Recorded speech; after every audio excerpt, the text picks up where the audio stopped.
Hey everyone! So I wanted to give an update on my Philodendron Verrucosum and how I take care of it currently. So I've had this plant for 9 months now. And if you saw my original haul video, it came in pretty bad condition.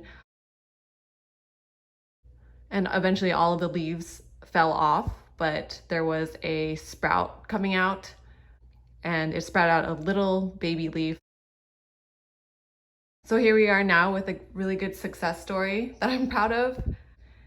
The recommendation was to give it as much humidity as possible in a greenhouse environment, so that's what I did.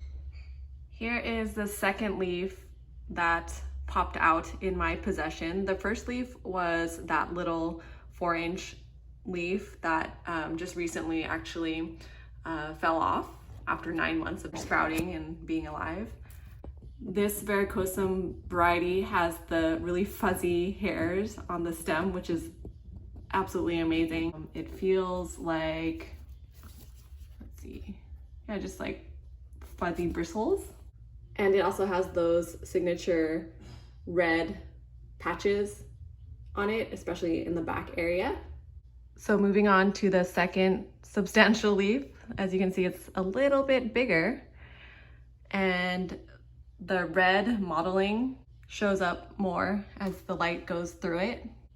And on the back, you can see that the red patches are a lot more prominent as well.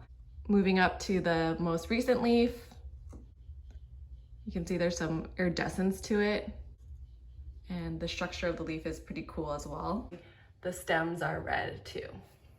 The new leaf here, they just keep on sprouting up from each other. So there's a new leaf forming here, and the sheath will fold back eventually like this, which is this sheath right here, and the leaf will drop down into these leaves. I thought about putting it on a moss pole. I even bought sphagnum moss for it, but it's doing so well without it on this little bamboo stick, which I'm trying to keep the stem straight by tying it using these grocery bag twisty ties against it. As you can see, this one grew out and it's a little curved, so I just try to push it to make it straighter. For the soil mix, I don't remember what ratio I put, but I put a good amount of perlite in it, 30% I would say, and there's some original bark from when it was shipped and peat moss, so an airy mixture. And I added a lot of worm castings in it too, so I think that's what's contributing to all this growth, in addition to the makeshift greenhouse I put together for it. Hopefully this guy turns out to be a nice new leaf. And if I repot it, the soil mix that I might use is probably going to be about 1/3 of perlite, 1/3 of bark, pine bark. I think I'm using just bark that we have for mulch, which I think should be fine, and 1/3 peat moss, or maybe a little bit less peat moss than 1/3, and then the rest of it would be worm castings, like a big scoop of it. I kind of eyeball it. I watched Kaylee Ellen's aeroid mix video and she puts a lot of different things in it, but I seriously just put what was convenient for me. As for watering, I don't water it too often, to be honest.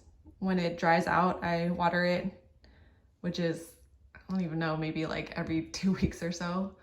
And for the water, I used boiled water and treated with aquarium treatment, which gets rid of the chlorine and chloramine. So this is where the plant lives. It is in a north-facing window, and it's in this little terracotta pot that I found on the street, and someone had painted it in an arts and crafts project. And it's in this bigger pot that's cuter, that's perched up on a plastic cup, and it has water on the bottom to hopefully help with any humidity. Before, when this plant was shorter, this plastic bag that I have over it was completely covering the plant and the pot. But now since it's grown really tall and it's kind of at an angle too, I just have it covering where I can to keep the humidity up, and it's just laying against the windowsill, which seems like it's still liking the environment because it just keeps on pushing out new leaves. And I use a spray bottle and spray the sides of this plastic bag when I take it out and give it some fresh air to kind of keep the humidity up inside. I do have a humidifier, but I don't know how much humidity is going in there. This is after I sprayed the bag. I just wanted to add that I thought about air layering the plant, which is putting sphagnum moss around the aerial roots so that the aerial roots grow into roots, and you can then cut off that part and plant it into a new plant since it's pretty leggy. Here's one more shot of my Verrucosum.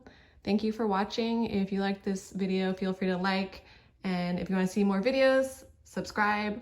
I have been doing a lot of haul videos since I've been collecting a lot of new plants. So yeah, thanks for watching.